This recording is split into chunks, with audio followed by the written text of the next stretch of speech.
우리 이제 말씀 보시겠습니다. 하나님을 경외하는 마음으로 자리에서 일어서시겠습니다. 오늘 말씀은 에베소서 5장 7절 8절 말씀입니다. 우리 한 목소리로 봉독하겠습니다. 시작. 그러므로 그들과 함께하는 자가 되지 말라. 너희가 전에는 어둠이더니 이제는 주 안에서 빛이라. 빛의 자녀들처럼 행하라. 아멘. 앉으시겠습니다. 할렐루야. 오늘 이정희 권사님이 갑자기 기도를 맡으셨어요. 뭐 여러분들 들으셨지만 벽제교회라고 말씀하셨습니다. 제가 전도를 이제 가끔 다니지 않습니까? 근데 여기 이분들한테는, 이 동네 분들한테는 아직도 벽제교회예요. 근데 제가 거기다가 반론을 못 합니다. 주님의 교회로 바뀌었습니다 하지 않고 이 산 밑에 있는 교회 있잖아요. 왜 그렇게 하고 있습니다. 아직도 벽제교회 괜찮습니다. 뭐 벽제교회가 그거고 그게 주님의 교회니까 전혀 문제되지 않습니다. 어쨌든 전도하는 게 참 중요합니다. 사도 바울은 에베소서 5장 2절에 보니까요, 너희가 그리스도의 그 사랑을 맛봤으므로 사랑 안에서 행해야 된다, 이렇게 말씀을 했습니다. 근데 오늘 말씀을 보면 5장 8절에 말씀을 보면 너희가 빛의 자녀들처럼 행하라, 이런 준칙을 주고 있습니다. 사도 바울의 이 논리를 보면은 교리를 먼저 제시를 합니다. 그리고 그 교리가 이렇게 되어 있으니까 여기에 맞는 삶을 살아야 된다. 그리고 소극적인 방법, 적극적인 방법, 뭐 이런 것들을 통해서 논리를 전개하고 있습니다. 근데 이 사도 바울의 말씀처럼 교리를 제시하고 이 교리에 맞는 삶을 우리가 적용을 시켜 나가지 않습니까? 그러면 우리의 마지막은 어떻게 될까요? 믿음의 그 문으로 들어왔죠. 그 다음에 계속 우리가 걸어가는 길이 성화의 길입니다. 성화에 이르게 된다는 것입니다. 성화는 뭐 주님이 우리가 무슨 체험을 해서, 성령의 체험을 해서 성화를 얻거나 이런 것이 아닙니다. 뿅 하고 떨어져 가지고 성화가 나오는 것이 아니라 우리가 이 진리를 계속 우리 삶에 적용하는 그 순간순간들이 성화의 삶으로 인도한다는 것입니다. 성경이 우리를 최종적인 목적지로 이끌어가고자 하는데 그것이 행복한 것이 아니라 거룩한 것이다 라고 말씀을 드렸습니다. 이것은 우리 인생이 다다르는 것도 마찬가지입니다. 우리가 최종적으로 가야 될 곳은 어디입니까? 천국입니다. 그런데 이 천국에는 누가 들어갈 수 있느냐? 행복한 사람이 들어갈 수 있느냐? 그거 아닙니다. 거룩하지 않으면 들어갈 수 없다. 너희가 거룩하지 않으면 하나님의 얼굴을 볼 수 없다, 이렇게 말씀했습니다. 요한계시록 21장 27절에 보니까 무엇이든지 속된 것이나 가증한 일 또는 거짓말하는 자는 결코 그리로 들어가지 못하되, 이렇게 말씀하고 있습니다. 또 히브리서 12장 4절을 보니까 모든 사람과 더불어 화평함과 거룩함을 따르라. 이것이 없이는 아무도 주를 보지 못하리라. 거룩함이 없이는 하나님의 나라를 갈 수도 없고 하나님을 볼 수도 없고, 결국 그리스도인은 거룩해져야 된다, 이것입니다. 그래서 우리는 진리를 인식하고 그 삶에 따르는 삶의 적용을 우리 삶에 적용시켜야 하는 것입니다. 오늘 말씀에 의하면 사도는 그리스도인을 빛이라고 말씀하고 있습니다. 그리고 그리스도인이 아닌 사람들을 어둠이라고 말씀하고 있습니다. 그리스도인과 비그리스도인의 차이는 빛이든지 어둠이든지입니다. 우리 주 예수 그리스도께서는 자기 자신을 빛이다, 나는 빛이다, 이렇게 말씀하셨습니다. 요한복음 8장 12절에 이렇게 말씀하십니다. 예수께서 또 말씀하여 이르시되 나는 세상의 빛이니 나를 따르는 자는 어둠에 다니지 않고 생명의 빛을 얻으리라. 생명의 빛을 우리가 얻은 것입니다. 그런데 예수님은 자기 자신만 빛이라고 말씀하시지 않으셨고요, 너희도 세상의 빛이다, 이렇게 말씀하셨습니다. 이 말씀은 마태복음 5장 14절에 말씀하신 것입니다. 너희는 세상의 빛이라. 세상의 빛이기 때문에 동네가 너희들을 감추지 못할 것이야. 이렇게 말씀하시는 겁니다. 이 사랑의 사도인 요한은 요한일서 1장 5절에서 하나님은 빛이시다. 그런데 빛이신데 그에게는 어둠이 조금도 없으시다. 이렇게 말씀하셨습니다.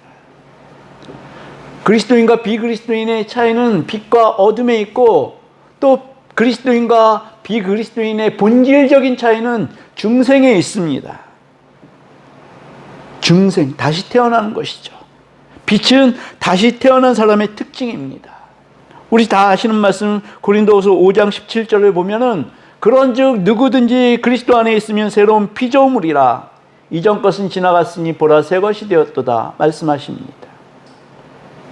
그런데 이 피조물은요, 어떤 있던 것들을 갖다가 좀 좋게 고치거나 수정해서 만들어낸 것이 아닙니다. 하나님께서 처음부터 창조를 하신 것이 피조물입니다. 그럼 빛은 하나님의 새로운 피조물이라는 것이죠. 예전에 내가 이렇게 변해서 이렇게 된 것이 아니라 하나님께서 제3의 생명을 더 씌운 것입니다. 빛으로 하나님께서 더 씌운 것입니다. 이것은 완전히 새로운 존재입니다. 우리가 착각하는 게 있습니다. 옛날에 내가 이런 삶을 살았어. 그런데 그 삶이 이렇게 변해서 내가 지금은 이렇게 살고 있어. 이 삶은 변화가 된 것으로 볼 수 있지만 우리 존재 자체는 완전히 새로운 존재라는 것입니다. 이것을 우리가 기억해야 합니다. 요한복음 8장 31절 32절에 이렇게 말씀합니다. 그러므로 예수께서 자기를 믿은 유대인들에게 이르시되 너희가 내 말에 거하면 참으로 내 제자가 되고 진리를 알지니 진리가 너희를 자유롭게 하리라. 진리가 너희를 자유롭게 한다는 말씀이 좀 헷갈립니다. 무엇으로부터 자유롭게 한다는 것인가? 어둠으로부터 자유롭게 되어진다는 것입니다. 사도 바울은 특별히 빛과 어둠은 사귈 수 없다라고 말씀했습니다. 그런데 빛과 어둠이 사귈 수 없다는 것, 이 말씀이 우리 그리스도인들에게 굉장히 올가매는 그런 말씀 같아요. 그래서 우리가 혼인식을 하거나 뭐 이럴 때 배우자를 찾을 때 믿지 않는 사람들과 결혼을 해야 되느냐 말아야 되느냐 이거에 대해서 굉장히 고민들을 많이 합니다. 이 말씀에 의거해서 그렇습니다. 제 경험으로 보면 믿지 않는 사람과 결혼한다는 거 이거 참 힘든 일입니다. 마치 그 볕단을 지고 불 속으로 들어가는 것과 같은 그러한 느낌입니다. 예, 그렇게 어려운 가정들을 많이 봤습니다. 특별히 사업할 때도 마찬가지입니다. 제가 저번 주에 빌 게이츠란다. 스페이스X 주인이 일론 머스크와 트럼프의 어떤 그 관계를 말씀드렸지 않습니까? 예, 그렇듯이 생명을 요하는 일이라면 같이 멍에를 맬 수 없는 것입니다. 삶 자체가 다른 것입니다. 그런 부분입니다. 근데 문제는 예수 그리스도께서 빛으로 세상에 오셨다고 말씀하십니다. 그 빛을 세상 사람들에게 비추셨는데 세상은 어둠에 속해 있었기 때문에 이 빛을 알지 못했고 결국 그리스도를 십자가에 못 박았습니다. 요한복음 1장 5절이 이렇게 말씀합니다. 빛이 어둠에 비치되 어둠이 깨닫지 못하더라.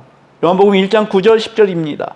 참빛 곧 세상에 와서 각 사람에게 비추는 빛이 있었나니 그가 세상에 계셨으며 세상은 그로 말미암아 지은 바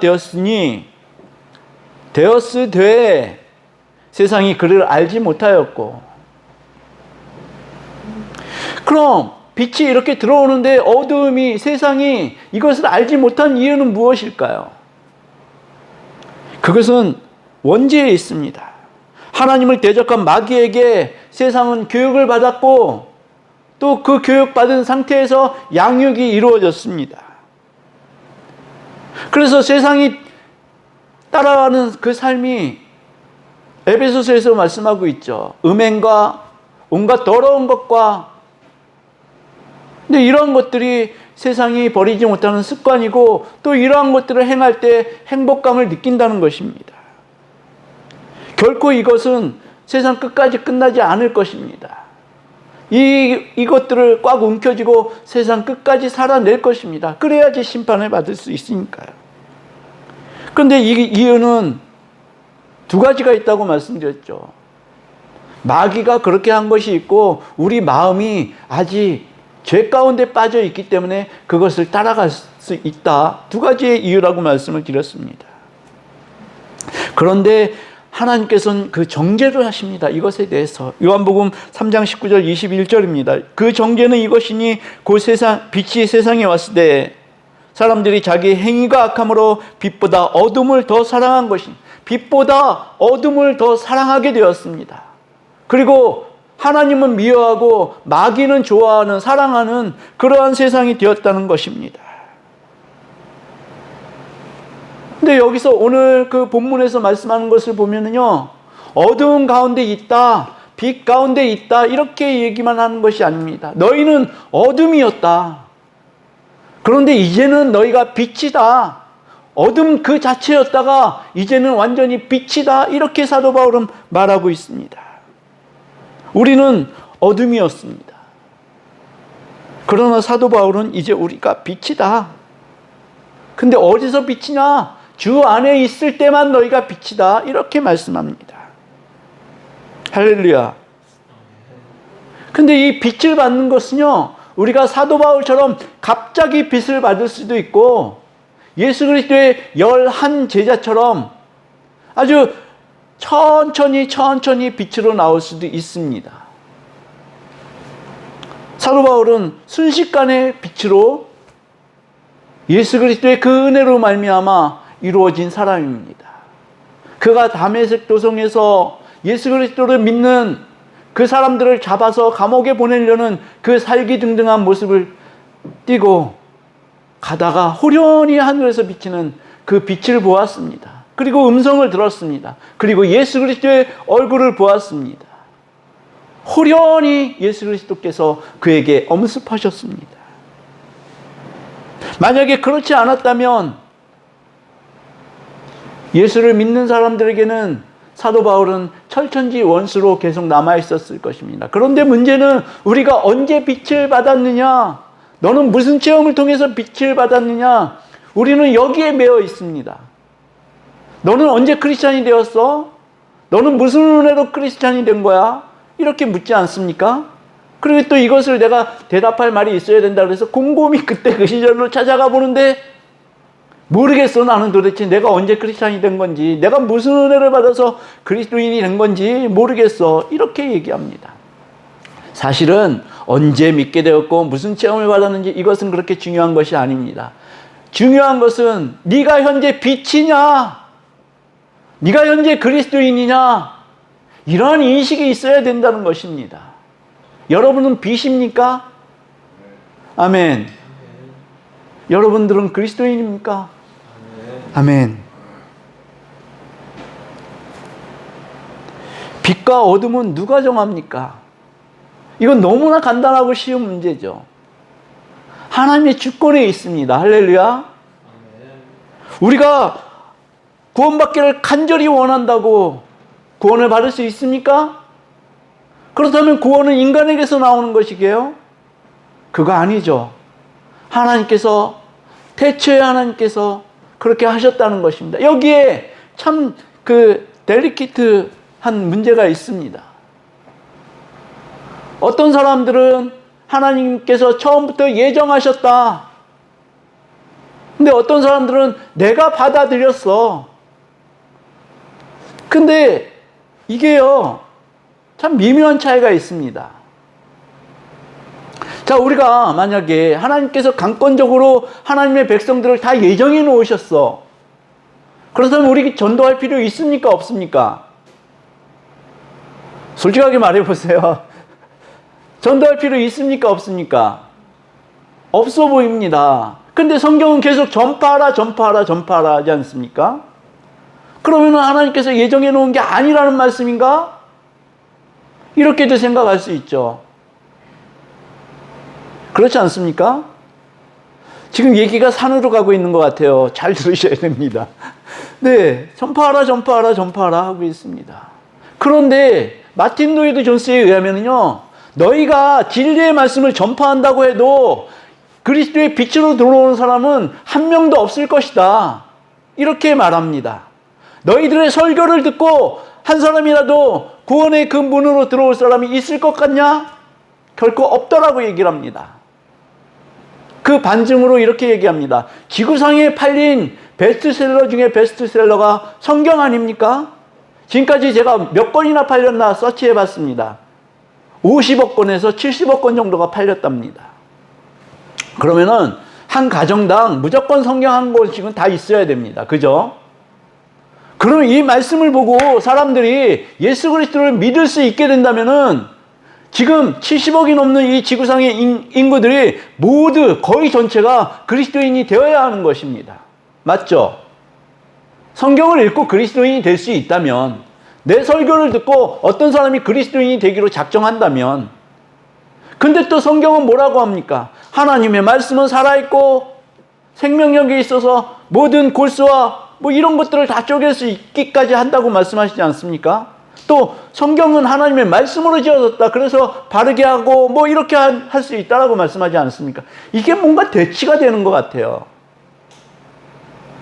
이제 제발 돌아와야 되는데. 네, 대치가 되는 것 같습니다. 그런데 이게 대치가 되는 게 아니더란 말씀이죠.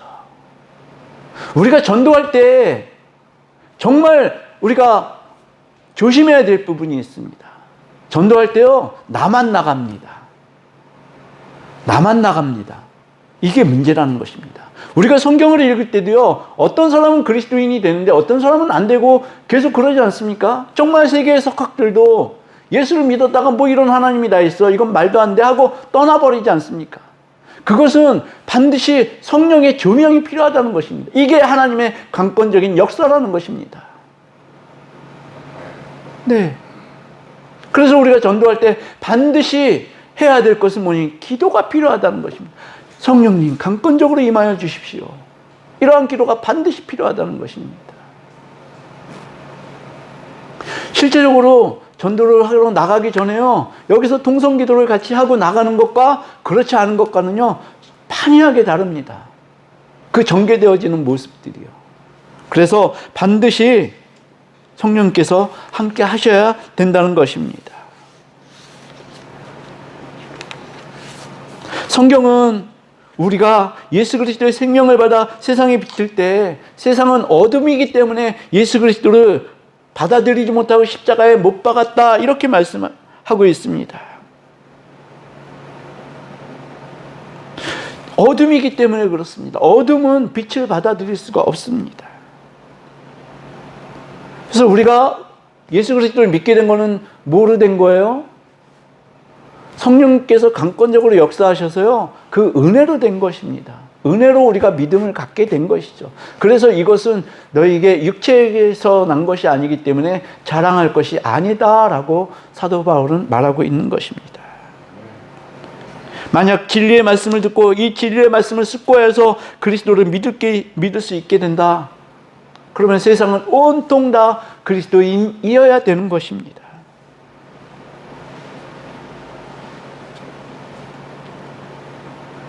때를 얻든지 못 얻든지 너희는 예수 그리스도를 전파하라. 그리고 예수님도 말씀하셨죠. 너희도 세상에 나가서 세례를 줘라, 가르쳐라, 이렇게 말씀하셨습니다. 근데 절대 혼자 나가서는 안 된다는 것입니다. 우리는 빛인데 우리가 주 안에서 있을 때만 빛이지 않습니까? 나의 힘으로 나의 말로 할 수 없다는 것입니다. 오직 성령님께서 함께 하셔야지 그분이 이 빛 안으로 들어올 수 있게 된다는 것입니다. 근데 전도는요, 미련한 방법이라고 말씀합니다. 전도는 미련한 것이다. 전도가 미련한 것이래요. 근데 이 고린도전서에 이 말씀이 써 있는데요, 전도가 미련한 것이 된 이유가 있습니다. 이 그리스 철학자들은 자기네들이 옳고 그르다를 판단할 수 있는 기준이 있습니다. 철학입니다. 근데 철학에다가 이 신학을, 예수 그리스도의 복음을 갖다 대니까 이게 말도 안 되는 거예요. 신인데 세상에 오셨대요. 근데 신이면은 또 세상을 어떻게 해야 돼요? 통치해야 되고 고쳐나가야 되고 왕이 돼야 될 거 아닙니까? 그런데 그 신이 세상을 구원하기 위해서 오셨는데 십자가에 달리셨답니다. 이게 철학자들이 믿어지겠습니까? 그러니 그 사람들은 이 미련한 말로 너희가 나를 고칠 수 없어. 그리스도인 되게 할 수 없어. 이렇게 말하는 것입니다. 그래서 전도하는 것이요, 미련한 것이에요. 예수 그리스도께서 나를 위해서 죽었다고? 왜 나를 위해 죽어? 나에게 명령하시지. 차라리 명령을 하시지. 이렇지 않습니까? 그래서 우리가 전도하게 되면 희롱을 당합니다. 그건 니들 말이지. 얼마나 미련해 보이면 그 사람들이 그렇게 말하겠습니까? 제가 이 말씀을 준비하다가 화요일이었습니다. 화요일이 6월 16일인가요? 제 생일이었습니다.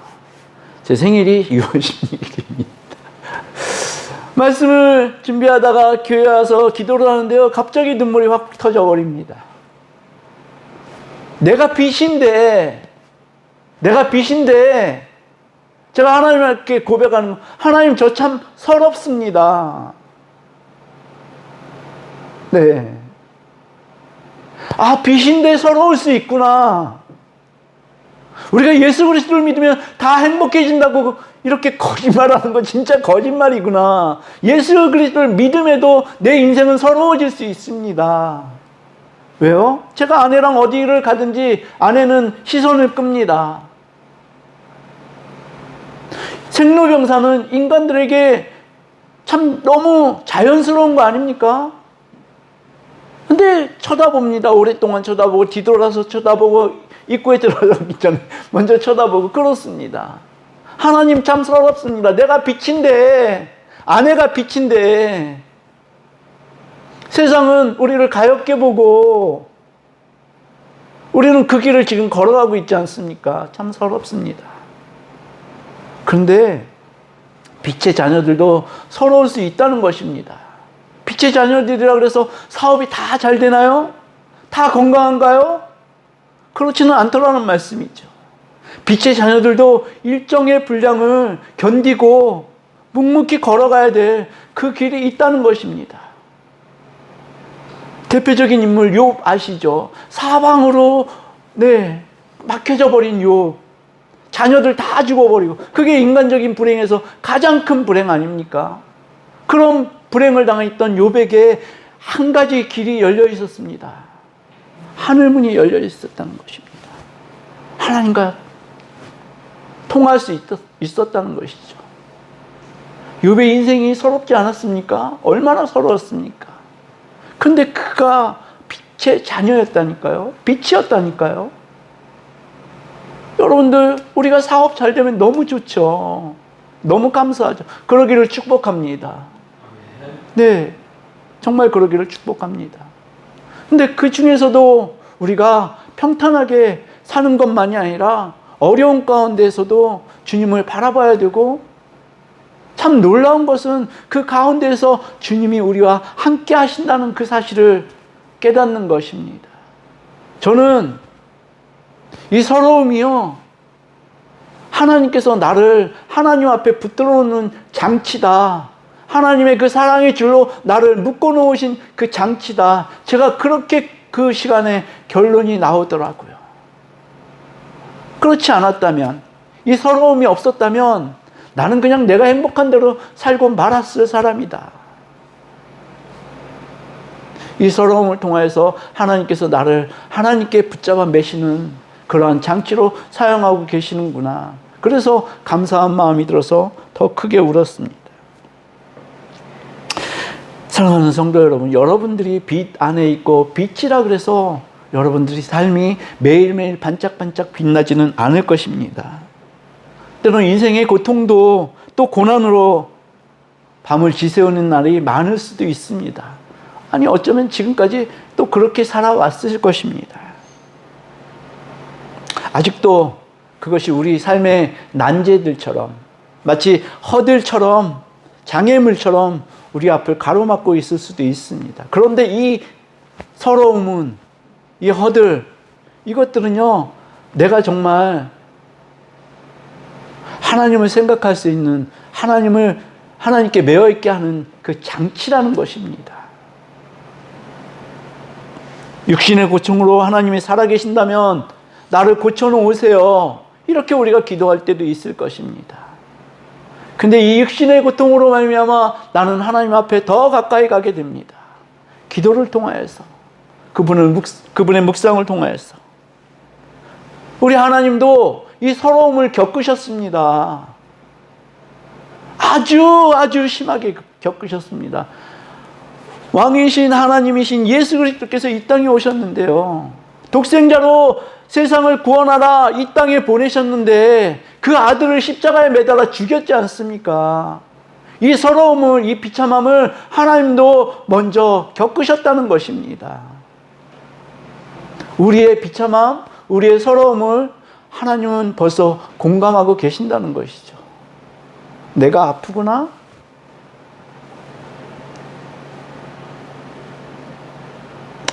내가 그 마음 이해한다.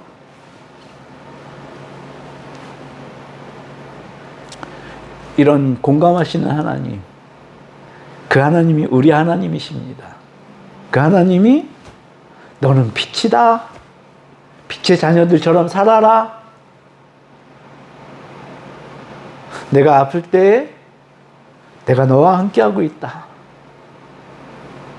우리는 그렇게 주님 앞에 더 가까이, 더 바짝 붙어서 그렇게 살아가시길 주님의 이름으로 축복합니다.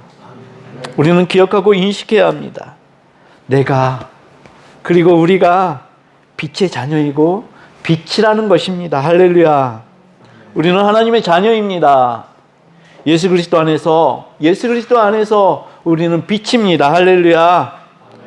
우리 함께 찬양하시겠습니다. 나의 안에 거하라.